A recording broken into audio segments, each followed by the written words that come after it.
Hey everybody, welcome back. If you're new here, my name is Amy, and this is The Shadowed Path. On this channel, we talk about witchcraft and sorcery from my perspective. Just consider this a field journal of my life's work and discovery as a witch. If you are already subscribed, thank you so much. And if you're not, please take the opportunity to do that now. Just hit subscribe down there somewhere. I think it's still down there. And hit the bell button if you want to know when I upload videos. I'm super inconsistent, so the notification might be helpful.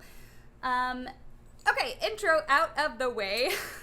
Someday I'll have a real one, you guys. Today I'm gonna do a reaction video. It's my first ever reaction video. I'm sure you saw from the title, this is not clickbait. I'm going to be reacting to Scarlet Ravenswood, who is a pagan YouTuber. This video actually has like 11,000 views already, and I haven't seen it. It's been like up for a month and a half, 2 months, so I'm a little bit behind. But basically, to make a long story still sort of long, one of my patrons over on Patreon suggested that I watch this video because she had some concerns and was sort of frustrated by it, and she's telling me she was looking for other like pagan and witchy type people on YouTube to follow.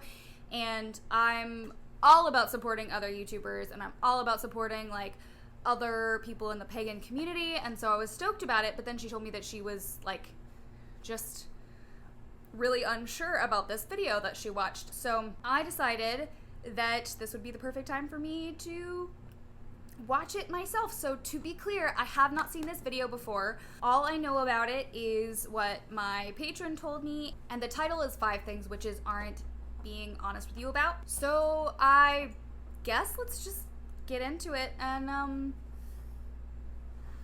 my god, I look like a Tim Burton character, which I'm not upset about. It's just that, like, this is why I'm not a beauty YouTuber. Okay, so let's do this. I love you. Why are you licking me? Hey guys, Scarlet here. I have my coffee this morning, and I kind of just wanted to chat with you guys about something that's been on my mind lately. And I think when we look at witchcraft on social media, a lot of our perceptions around this practice can get a bit warped. And I don't know about you guys, but sometimes when I'm browsing Witch Talk or Witches of Instagram, I kind of get discouraged occasionally about my own witchcraft practice.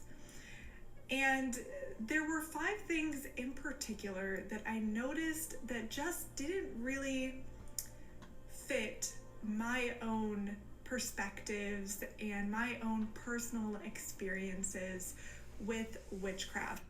Okay, right off the bat, I'm gonna go ahead and say, like, whatever she has to say, and hopefully I don't eat these words later, like, she's clearly stating that it's her own opinion and it doesn't match with her own personal experience. So I think that's a really good way to start a video, because what it is important to remember is that this is personal and it's going to be different for everybody, and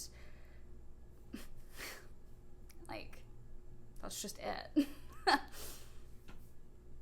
And I wanted to go over those today. So today we're going to be talking about 5 things I think witches aren't always honest about on social media. And of course, this is just meant to be a fun video. I'm not trying to drag anyone. I am curious what she means by honest, though. If it's sort of like a, I mean, I guess we're gonna find out. But I'm wondering if she's just saying that people aren't like saying that certain things happen a certain way, or if she thinks that people are actually being truly dishonest, like not just leaving out some information but presenting it dishonestly. I guess we'll see. This video is 16 minutes long, so we're gonna be sitting here for a minute. Sorry. I'm only making this because if you, like myself, ever feel a bit discouraged when looking at witchcraft and how it appears on social media, I want you to know that you're not alone here. And I think that, a lot of these platforms portray a version of witchcraft that isn't always accurate to reality. So, yeah, let's jump right into it. That's a great intro. That's so the first thing aesthetic. I want to talk about is encounters with deities. Now, if you've watched, some of my previous videos about the differences between, witchcraft and Wicca or paganism. Okay, I love her intro though. Like, it's very, she's got the witchy aesthetic, I guess, which is, it's fun. Who doesn't like looking at that? You'll know that you don't need to work with deities for witchcraft, though many people do. And one of the things you'll see a lot on social media is witches talking about the deities that they work with. Maybe it's a patron god or goddess, or maybe they have, a lot of deities that they work with, and they make it sound like they are in constant connection and dialogue with their deities that they work with. And, I'm kind of confused about that. When I have... So, why is that confusing? I guess I'll just let her talk. Experienced deity in my own life, and of course this is, maybe completely different with other witches. It's not been, hearing something from a deity or seeing a deity, appear in my room or anything like that. It's been more subtle. It's been more vague. It's been moments of inspiration, moments of feeling connected. What I don't experience is leaving an offering for a deity, say, like leaving an offering for Athena, and then kind of hearing, her talking back to me, or, saying she wants something or she wants something from me, or, I'm just not in that type of a dialogue when it comes to deity. And okay, so I have to be really careful. I want to be really careful about how I respond to this, because I am 100% coming from my own point of view and my own experiences, and Scarlet is obviously 100% coming from her own point of view and her own experiences. But the fact that she's saying that she thinks that witches aren't being honest about these interactions does concern me, because just because she doesn't necessarily have that dialogue with her deities doesn't mean that other witches don't. I am personally in constant contact with at least one deity at all times. It might not always be a dialogue. Sometimes it's just a presence. And yes, they do manifest themselves in like inspiration and things like that. But that doesn't mean that people are not seeing their deities, communicating with them, asking them questions and getting the answers. And so it concerns me that she's hinting that that's not something that happens. I'm gonna probably go on a tiny little bit of a rant here, but one of the main concerns that I have about the popularizing of witchcraft is that there is a very widely accepted view that it's just a religion, and that it's in like all other religions where it just sort of exists and it's kind of true for the person who believes it, but it's not really any different than believing in anything else that's imaginary. Like just finding your own way to express your own spirituality, and that can be true, but serious witches and sorcerers do serious witchcraft and sorcery, and that stuff isn't sort of just vague wishful thinking and manifestation. There are real life changes that happen, and that is why we're witches. I guess I just don't understand the point of being a witch if you don't really think that magic is real and stuff, you know? Okay, well, I'm gonna let her explain herself. When you look on social media, it seems like a lot of other people are. That they're constantly having these interactions, these conversations, these moments with deity. And I don't know if that's an exaggeration. There's something else that's really important to note, and it's that anything you do with the spirit realm is in spirit. So when somebody is seeing a deity, and this might not be true for everybody, this is true for my personal experience, when I'm seeing a deity, I'm seeing them in a non-corporeal form. Like, I can physically see them, but it's more like a filter or an overlay over reality. It's not like, or like a vision, like I'll dissociate and have a vision, that sort of thing. So it's not like I can reach out and like shake hands with them, but that doesn't mean that they're any less there. I mean, think about it sort of like a ghost or the wind or something like that. Like, just because it doesn't physically touch you, I mean, and when you speak to them, when I speak to them, I do physically hear them, but I know that what it is that I'm hearing them in my mind, and my brain is kind of telling my ears that they're sort of involved. So it all has to do with how the spiritual realm interacts with your physical senses, because our physical senses are physical and not spiritual. So they're on different frequencies. And I think where she's coming from is that she doesn't see, you know, just like a person appear in front of her, and that's fine. But it's also possible that they are appearing and she's not open enough to receive that image or that energy. And that might just also be just not how she experiences her deities. But again, if you don't believe that magic is real, then why are you doing it? That could just be an assumption on my part, but I guess we'll just see. Duration on their part, or if that's really happening. It very may well be that's the case. But I just wanted to share with you that you can still have a meaningful connection with deities, even if you're never experiencing their presence directly. When you look at it, so that's true and totally valid. Everybody experiences relationships with deities and sorcery events and things differently, and it is all expressed to us differently. It's expressed by us differently, and we process it differently. So there's nothing wrong with the way she's experiencing her deities. I would just be careful about stating that other people are not having the experiences that they're saying that they're having.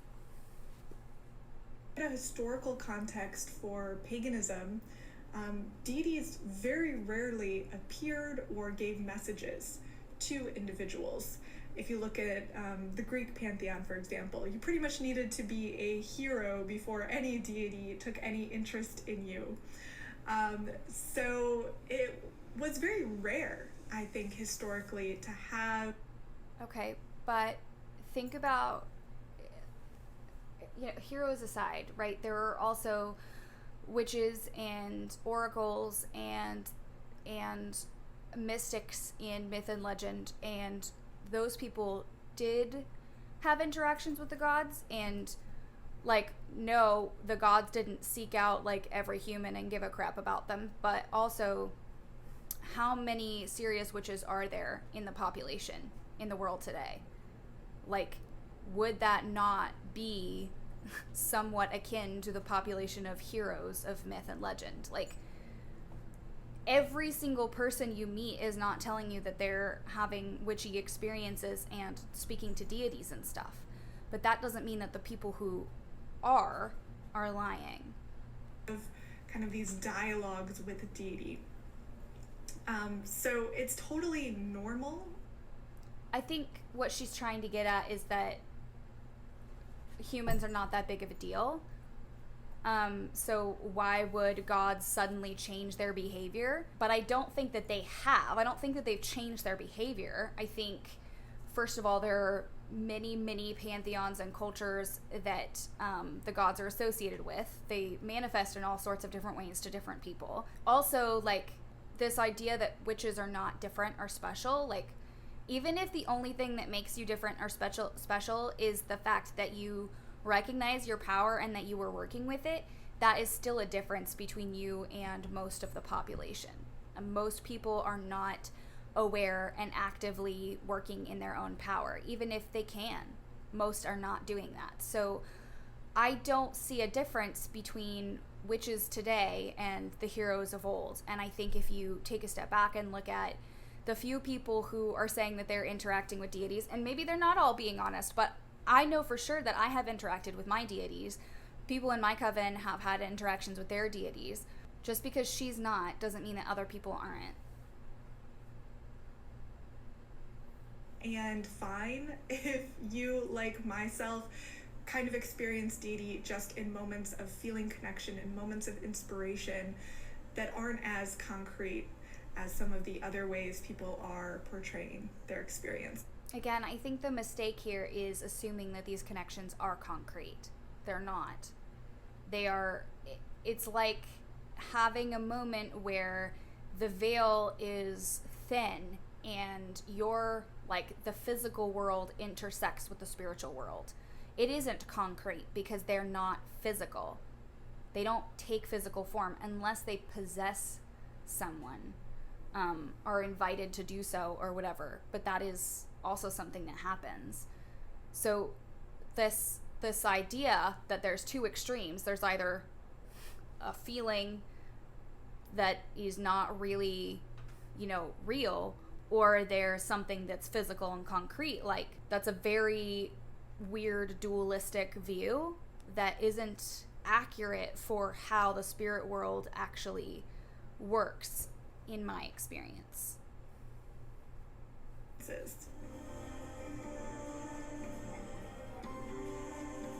I'm telling you, these title slides and stuff are fantastic. It's a little frustrating. Do you guys wish I tried harder? Do you wish I tried harder? Tell me in the comments. Leave me a little note if you think that I should try harder. Maybe don't do that. The next thing I wanted to talk about is spellwork and how effective spellwork can be. A lot of times I see and hear people say, oh, I can already feel myself getting tense over this one. I need to really try to approach this with a clear and objective mind. It isn't possible to be objective as a human, but her opinions and experiences are different from my opinions and experiences. Okay. I did this spell and what I asked for happened right away, or it was easy. These things just happen for me. And that's not really my experience when it comes to spell work that I've done previously. I'm sad for her. I'm sad for her that that's not her experience. I am. And if that isn't the experience she wants to have, then fine. Then I'm not sad. But, it really should get to a point where you can make things happen without really trying. Maybe should is an incorrect word, but, there's nothing suspect about someone having honed their abilities to the point where they are seeing results within minutes, hours, days. There's nothing. It's not really suspect. That should be applauded. That should be celebrated. And it could just be I'm not that great a witch. I definitely am willing to. It doesn't make her a bad witch either. It doesn't make her a bad witch. It just means that she's not having the same experiences other people are having. And I would venture to say that probably most witches don't have the same experiences that maybe I would have or the folks in my coven have. And I'm not even saying that all social media witches and whatever are honest. I have no idea. I don't know them personally. I cannot tell you. To admit that. But in my view, spellwork isn't really just something you do and then whatever you want happens right away. I'm so confused. Is that not the whole point of spellwork? You need something to change. you do the work, the thing changes. Like, what is she casting, and what does she expect if she doesn't expect it to work? In my perspective, spellwork can help like tip the scales in your favor, but you're still gonna need to put in some work. Okay, that's true, but the work is called inspired action. Like, there's a difference between, I mean, what she's describing is what I would consider like saying a prayer or whatever. Like, people of many religions go about their day, they do their they do their daily things, and they take all the steps that they need to take in order to make things change, and then they also throw up a prayer or whatever. Not throw up, like, I'm not trying to be all like disrespectful of religions. I'm just saying, like, a prayer is a thing, and then it goes. And then, you know, when they get the thing that they want, then they attribute, you know, the prayer or whatever. Witchcraft can be that way. You don't do a spell and then sit down in the middle of your room and wait for everything to happen. You do have to take inspired action, but that doesn't mean that the spell is not responsible for the opportunities that present themselves, the way that people react to you when you do take those actions, when you do have those interactions, the way that the physical world makes way for you as you take those actions. Even the ability to take the actions. I've struggled with depression my entire life, and sometimes it isn't possible for me to get out of the bed or take care of myself. And if spell work is what's needed for me to be able to do that, then I'm going to go ahead and say that's pretty effective. For example, say you have a exam coming up and you do a spell to help you pass the exam. I think you're still going to need to do a little studying. I think that spell could help you through the process of studying and, you know, potentially tip the scales in your favor. So she and I are actually agreeing on this. I think possibly the difference is that I don't see a reason to limit my power. Yes, I'm gonna study, but like, I'm a terrible tester personally, so in that circumstance, even if I'd studied, there's a real good chance I'd fail. So I don't think of spellwork as meaningless ritual. I don't think of it as like a psychological psych up. And that's like, I'm hoping that people don't get that from this, that people don't think that magic doesn't work, because she's basically like narrowing it down to manifestation practices and okay. Calm. But I'm not of the belief that you can just do a spell, forget it, and then trust that whatever you wished for is going to happen. And sometimes I think people give that perspective on social media, that that's the case. And in my personal experience, it just hasn't been. I have had some successful spells, but I've never had a spell that I've just set it and forget it and didn't have to put in a little extra work. So I don't think anybody can set it and forget it. Like, that's not... Okay. I wanted to share that with you if you've ever felt frustrated. I don't think anybody is saying, and I don't know who she's referencing. Like, I don't know if there are specific people on social media that she's referring to, but I don't think... like, in my experience, like, looking at other people's social media accounts, like, I haven't seen anybody, personally, I haven't seen anyone, like, say that they just did a spell and then went to bed. Even if they did, like, should we not be celebrating that it worked for them? Like, spell work is work, even if it's not the work that people think you should be doing. It's still work. It's a lot of effort. It's a lot of your time and energy and brain power and all of that. I think she's getting hung up on semantics here. With spells not working or not being as effective as you think they should be.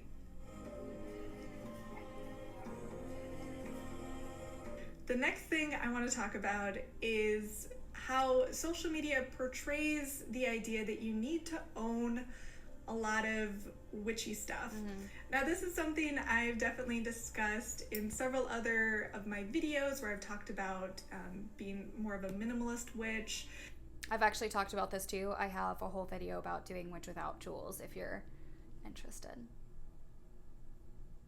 And some of my frustrations with the primary way we're interacting with social media and witchcraft is through the visual, through seeing people's altar photos, through seeing people's collections of stuff.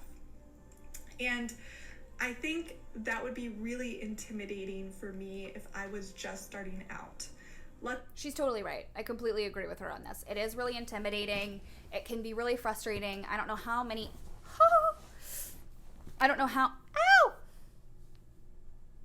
I don't know how many of you guys have asked me what you needed to get started, or where you needed to start, or what tools you needed, or contacted me and said, I can't buy these things, can I still do this? Like, I think she's right about that. I don't think that there's anything wrong with the witchy aesthetic or whatever. It's beautiful. I think most of us love it, but it isn't required. It doesn't really have anything to do with the witchiness itself, and the tools are not required or necessary either. It just helps... They can help a person get in the right mindset. They can help to like focus your energy and things like that. And there are spells that require ingredients, but I still think that pretty much anything can be done without, most things I think can be done without a lot of witchy stuff. Is there something wrong with loving witchy stuff? No. I also think this kind of comes back to the issue with witchcraft being popular now. People have an idea of what witchiness looks like and how it acts, and that is just constantly being perpetuated by social media. And so I don't think that that's healthy, but I also don't think that there's anything wrong with wanting to surround yourself with powerful objects and pretty plants and things either. Luckily, when I was starting out with witchcraft, this was kind of before the era of social media, so I never really felt that pressure that I needed to own a lot of things in order to be a good witch. And, I think having a collection of crystals and statues and things like that, it can definitely be fun. It can enhance maybe your spell work or your rituals or your altars, but it's definitely not necessary. And I think when you look at the historic witch, one of the things that characterized them is that they were resourceful. They worked with what they had. Usually witches historically did not have a lot of money. They lived in the edge of town and they used the natural resources at their disposal. So the primary tools they used were things they could find out in the woods. So, making a wand or a broom or using herbs and plants in their spell work. And to me, I think tapping back into that historical perspective of witchcraft, I find that really fulfilling. Unfortunately, it's not always the easiest to portray something like that on social media. It's never going to look as nice as a crystal collection. So there's a couple things going on here. She's right. Social media is all about aesthetics. It's all about a nice photo or a nice video, and that is not real life.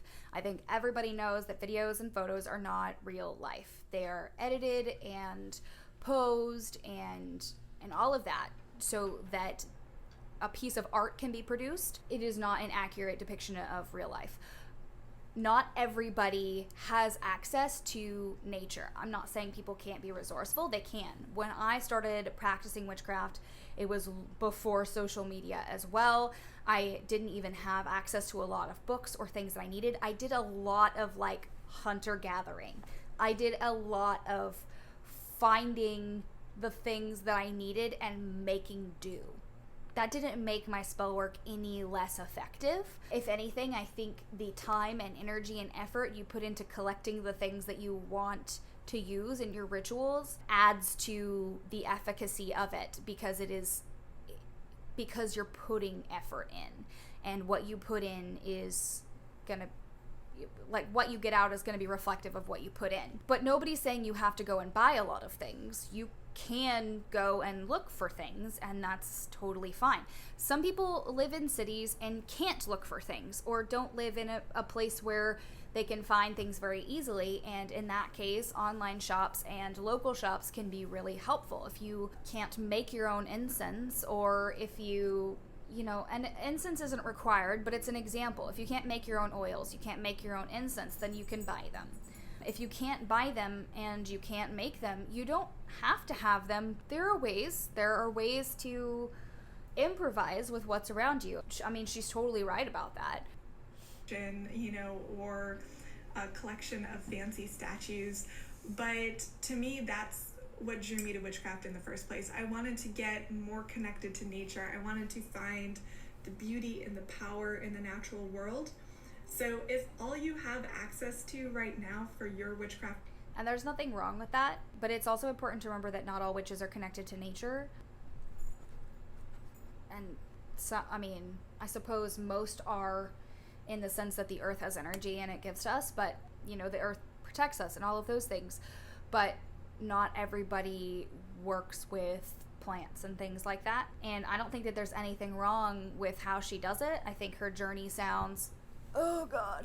I think her journey sounds awesome and amazing, and I'm so happy for her that she has this journey. But she's also portraying just one type of paganism, just one way to be a witch, and there are as many ways as there are grains of sand on the beach. Every single person is going to do this differently. Every single person is going to have their own path. Every single person is going to have different methods and different things that they do and do not use.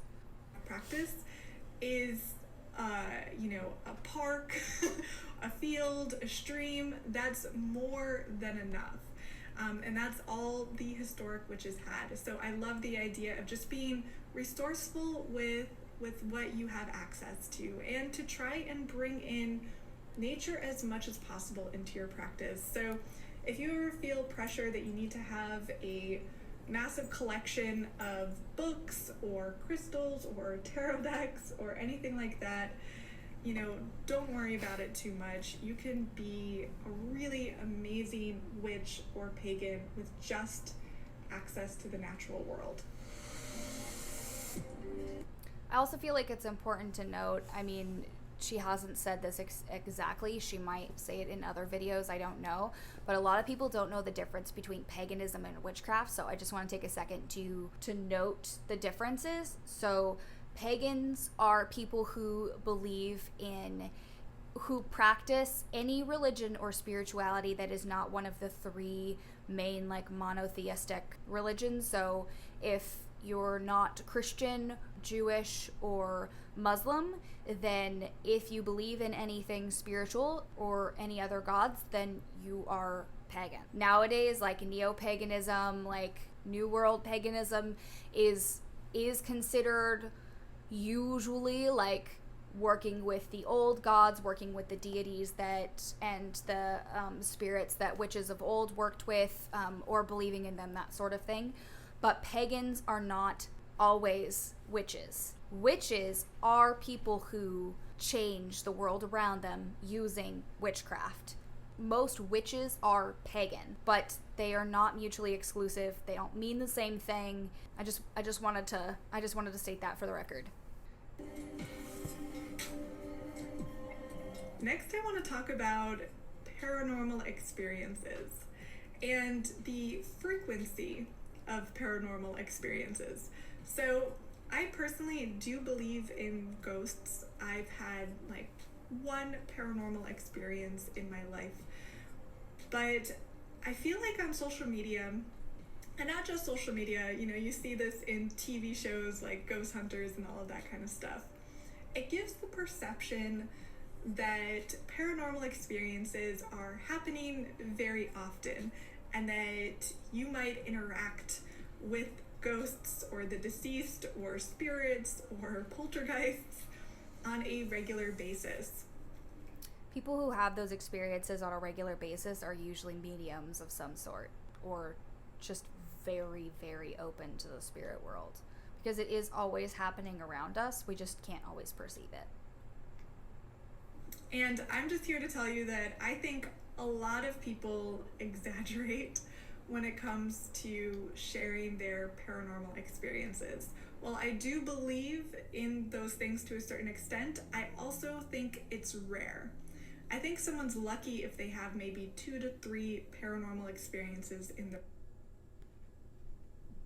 2 to 3? Their life. So 2 to 3 in their life? If you have 2 to 3 paranormal experiences in your life, like, then that's fine and okay and normal, and it's not a problem. But if you have more than that, that is also fine and okay and valid. So I just want to caution you that if you hear someone and they're talking about how, they're constantly getting messages from the dead,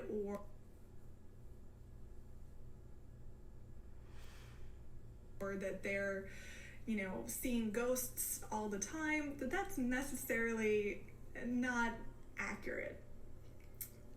Sure, it may be. I could be completely off base here. But in my personal... At least she admits it. I mean, we all need to admit it. We're not all right 100% of the time. We're not all 100% right even when we are right. So that's good. And I do like her overall message, which is that you don't have to have these experiences in order to be a perfectly good and valid witch.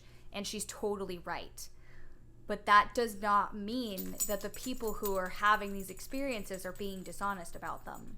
Personal opinion, paranormal experiences are awesome, but rare. So don't ever feel bad if you've never had one. It might be for the best. So I just wanted to share that too, because it's something that you definitely see a lot, both online, on TV. It seems like everyone and their mother is running into a ghost these days, and I just wanted to share that that's probably not really the case. Lastly, I wanted to talk about psychic abilities. So, similarly to paranormal experiences, I think psychic abilities are also rare. I think that we all have an ability to grow our intuition. It's something that we're born with. It's a skill that we can develop. But I think that true psychic abilities, aren't something you're likely to develop. That's true if you're looking at the whole population. Even if you're looking at the population of witches, the number of people that are going to develop, truly develop their psychic abilities is not very many in comparison to the entire witching community. However, everybody has the ability, the latent ability to have some psychic power. Growing your intuition is a type of psychic power. It's a type. There are lots of psychic interactions and abilities and things. If you're interested in a video on that, let me know in the comments down below, because it helps the algorithm, and also it helps me know if you guys are actually interested in the things I'm rambling on about. But no, everyone and their mother isn't reading other people's thoughts. But again, this is a situation where you've got normal humans on one end, and then you've got television psychics on the other end, and she's not allowing for the reality, which is somewhere in the middle. It's somewhere in the gray space. I don't like where this is going. Of course, there are exceptions to this rule, perhaps. It's not a rule, though. She's because she hasn't had these experiences, she's saying that she thinks that they're all very rare and most people are probably not having them, when in reality, all she knows is her own experience. I only know my experience, too. Who knows? Maybe all the witches online are lying, but I doubt it. I think in general, everybody is not lying about all of the things that they experience. I have to believe that the majority of people are being honest the majority of the time. You can see my ring light. It concerns me. I mean, if she's happy with her practice, then that's amazing.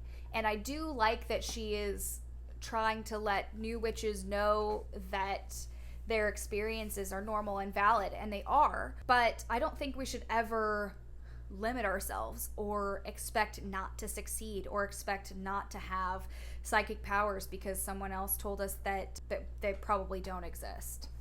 I think that many of us use divinatory tools like tarot and runes because they help us with these psychic abilities, both developing them and getting a better understanding on the collective unconscious, our own subconscious, potentially even the future. But to a certain extent, we need these tools because many of us don't just channel information down. And the perception you might see on the internet. I mean, that's true, but that's because not everybody is a channel. Not everybody is a medium. But more and more channels and mediums are awakening all the time. And I would hate for somebody to see this video and then think that they're not actually seeing and hearing and experiencing the things that they actually are.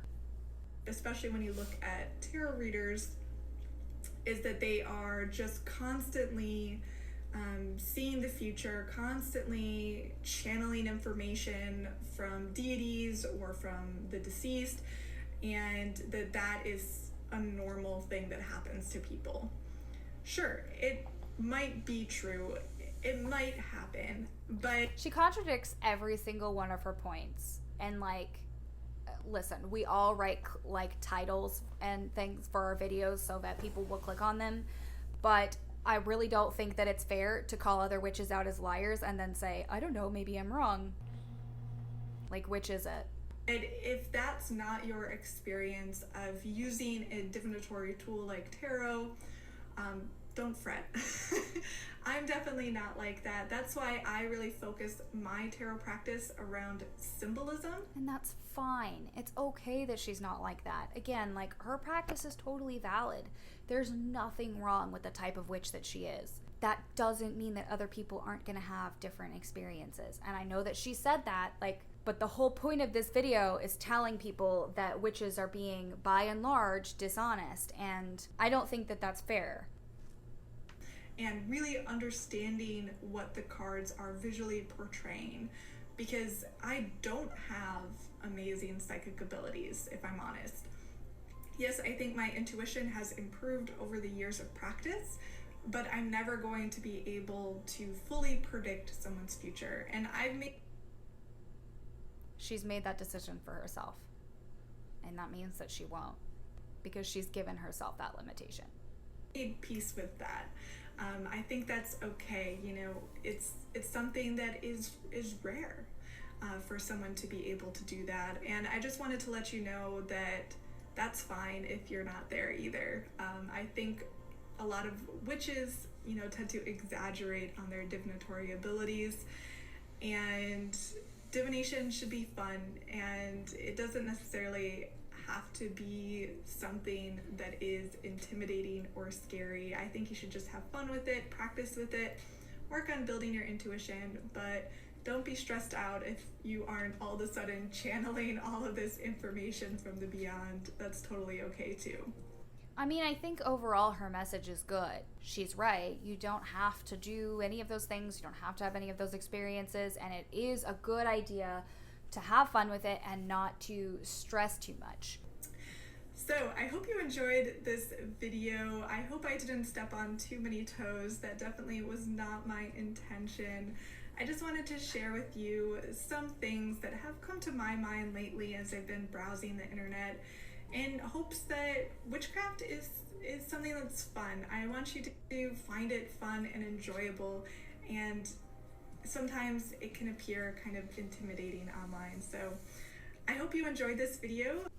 Okay, so that's pretty much it for her video. Okay. I pretty much gave all my comments while I was watching it. I really don't know what else to say. I also hope I'm not stepping on too many toes, but at the same time, like, when you're just being your honest, authentic, like, truthful self, then that's gonna happen. Somebody's gonna get offended. Let me know if you have questions about this. I will pay attention to the comments for the first few hours after I post this video. I don't love that she asked for people to basically continue bashing other witches in the comments. She does seem like a nice, like chill person. I'm really not familiar with her channel. I don't watch a lot of other witches on social media. Most of us are not practicing the same things. There are a few people I recommend, and they are on my channel. You can go and find them. I also have a few usually listed in my description, but I do have other people's channels that I appreciate on my channel page. So if you go there, you can find other like witches and sorcerers that I do enjoy and think have good information. They're all different. They all practice different types of things and are at different places in their practice and make videos geared toward people who are different in different stages, and I think those are good resources to have. So all of that is to say, I really don't know anything about Scarlet Ravenswood, just based on my patrons' reaction and discouragement and frustration with this video. I do understand that she's trying to encourage new witches, and she's trying to encourage people whose experiences might not be like picturesque, and I think that that's fine. I think her intentions are probably great. I don't like how she presented it. If this is what she believes, then, you know, she has a right to her own beliefs as well, but I hope that anyone who is really interested in witchcraft isn't put off by the way that she describes her own practice. Thank you for sitting through this with me. I know it's a long video. I've been recording for about an hour. I'm gonna try to edit out some of my random bullshit. We shall see how that goes. The video itself is only 16 minutes. I will link it down below if you want to read it for yourself, if you want to talk to her, have any questions, or even if you relate to her more than you do to me, then that's totally fine. I'm sure that she's a fantastic resource, and you could probably really enjoy some of the content on her channel. Thank you so much for hanging out with me today. I really, really appreciate it. I know that I'm super inconsistent, but I promise I'm working on it. I really enjoy making these videos for you, and I love to hear what you think about them, and if I helped or if you learned something, please let me know in the comments down below. That helps the algorithm, but it also helps me get to know you all a little bit better. If you're interested in helping support my channel, the easiest thing you can do is subscribe and hit that bell icon. I really appreciate it if you subscribe, and I really, really, really appreciate that you lasted for this whole video and that you're here still. I think that that's amazing. You could also support me on Patreon. Let me know if you appreciate this kind of content, if you want me to react to more videos, or if you think that it's dumb and everybody's overreaction videos and whatever. I will see you all in the next one, and I hope you have a blessed and beautiful day.